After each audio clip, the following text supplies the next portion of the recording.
जय राधे कृष्णा। कहा जाता है कि watch your thoughts, they become your actions. Watch your actions, they become your deeds. Watch your deeds because they become your destiny. हर पल हर मोमेंट हम अपनी डेस्टिनी लिख रहे होते हैं, अपना फ्यूचर लिख रहे होते हैं। जो हम आज कर रहे होते हैं वही हमें आगे फल देता है। वही हमारा कर्म जो है वो फल के रूप में बाद में हमें मिलता है। गुरु माँ कहते हैं ये जग जो है वो है कर्मों की खेती। तुमने जैसा बीज बोया था ये वैसा ही फल देती है। तुमने क्या बोया। जब हमारे दिमाग में, हमारे माइंड में कोई भी थॉट आता है उसको हम देख रहे होते हैं, क्योंकि हम इतना इन्वॉल्व होते हैं, इतना ऑक्यूपाइड होते हैं कि हम उसको बहुत अलग खड़े होकर नहीं देख पाते। बट हमें पता है कि हमारे दिमाग में कोई नेगेटिव ख्याल आ गया है जो हमारी एनर्जी सक कर रहा है, जो हमें जीने नहीं दे रहा है। वो नेगेटिव ख्याल हमसे नेगेटिव एक्शंस कराता है, नेगेटिव शब्द बुलवा देता है।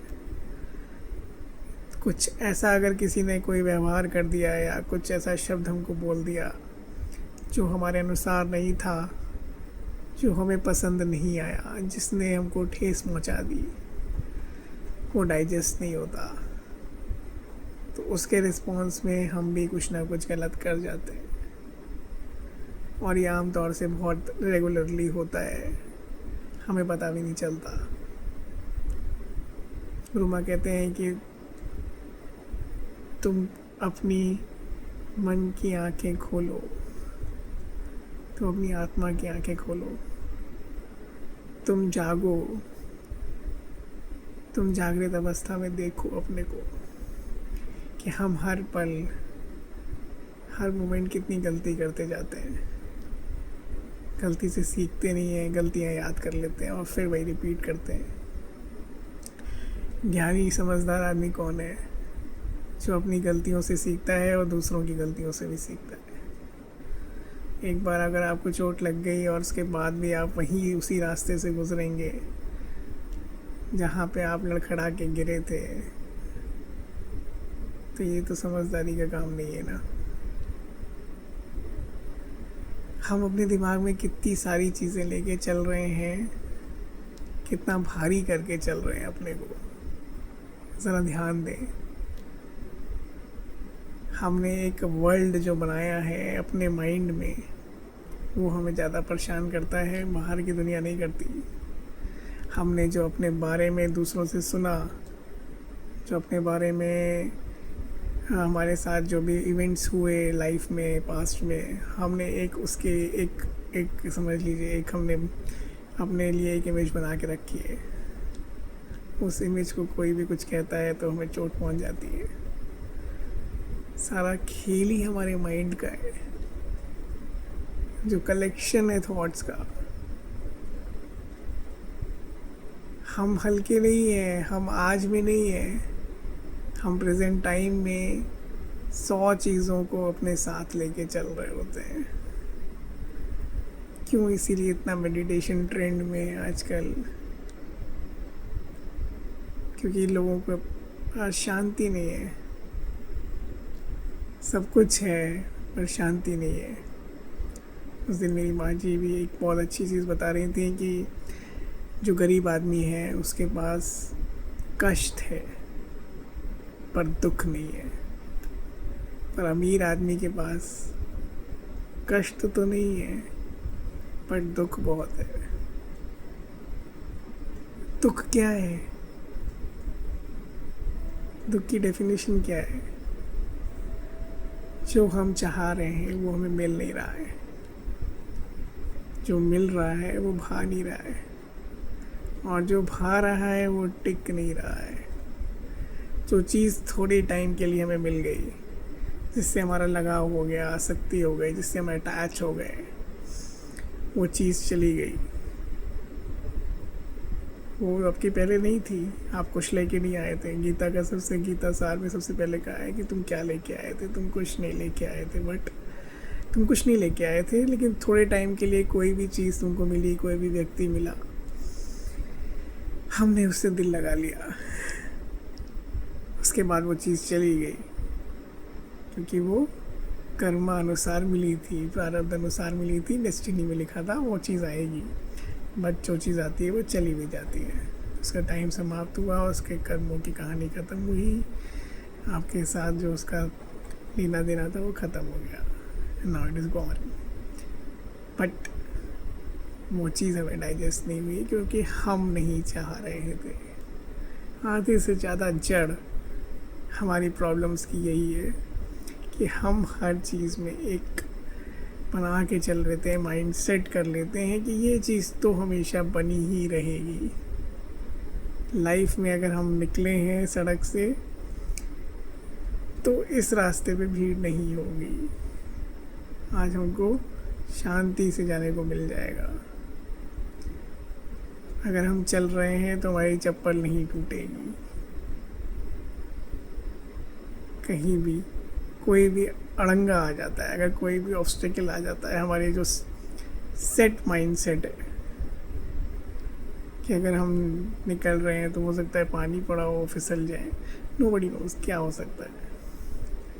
बट फॉर अ मोमेंट जहाँ कोई आपके अनुसार चीज़ नहीं होती, एज़ पर योर एक्सपेक्टेशंस, वो चीज़ हमको चोट पहुँचा देती है।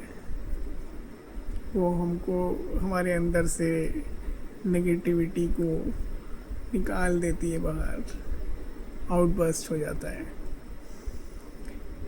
गुरु माँ कहते हैं जागो, देखो, अनेक कर्म बन जाते हैं मन वाणी से, मन से। जरा जीव विचारो मन में, आत्मा का क्या रूप है। ये देह नहीं है तेरी आत्मा, तू तो सत चित आनंद स्वरूप है। हमने अपने बॉडी को, अपने को इससे इतना जोड़ लिया है कि जब भी इसके लिए कोई भी कुछ बोलता है, जबकि हम इसको केवल देखने वाले हैं।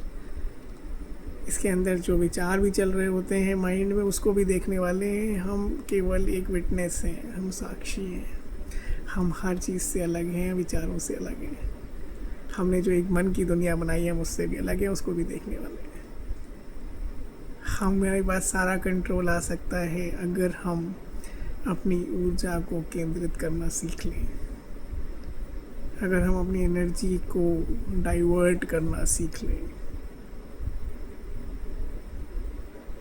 ये तब होगा जब हम अपनी एनर्जी को मन से हटाएंगे, विचारों से हटाएंगे, पास से हटाएंगे, फ्यूचर के डर से हटाएंगे, जब हम आज में आ जाएंगे। क्या मिल जाएगा हमको किसी के बारे में सोच के कि कौन हमारे बारे में क्या सोच रहा है, दूसरा ऐसा क्यों कर रहा है, उसको ऐसा नहीं करना चाहिए, भगवान ने हमको इतनी सारी चीज़ें दी, ये क्यों नहीं दी। Mind has lot of questions. उसकी आदत है नेगेटिविटी की तरफ जाने की, जैसे मक्खी की आदत है वो गंद की तरफ जाती है। माइंड की आदत है नेगेटिविटी की तरफ जाना, and it's a normal thing. ये सबके साथ है, सब इसी से जूझ रहे हैं। हर आदमी नेगेटिविटी की तरफ ही जा रहा होता है, अनटिल एंड अनलेस उसको गुरु मिल जाए, उसको कोई ऐसा मार्गदर्शक मिल जाए जो उसको सच की राह पे लेके जाए, जो उसको रियलाइजेशन दे, जो उसको जागृति दे। केवल एक काम करना है जो बहुत ज़रूरी है, जो मैंने भी बहुत सीखा है लाइफ में, कि हम कुछ नहीं चेंज कर सकते, लेकिन हम अपने को चेंज कर सकते हैं। हम जो अपनी दृष्टि को चेंज कर सकते हैं। हम अगर किसी चीज़ के बारे में कोई भी इमेज बना के चलेंगे, कोई भी प्री कंसीव्ड इमेज बना के चलेंगे, कोई भी नेगेटिव ख्याल लेके चलेंगे, तो हम कभी आगे नहीं बढ़ पाएंगे। हम इस बॉडी से अटैच रहेंगे, इस शरीर से अटैच रहेंगे, इसी के बारे में सोचते रहेंगे, कभी आज़ाद नहीं हो पाएंगे। हमारी सबसे बड़ी कैद क्या है? मन की कैद है, इस बॉडी की कैद है। हमें इसी से आज़ाद होना है, इसी को मुक्ति कहते हैं, जो हमारे हाथ में है। बस ये रियलाइजेशन होना कि हाँ, हम सब कुछ देखने वाले हैं, हम साक्षी हैं, हम सबसे अलग हैं। जय राधे कृष्णा।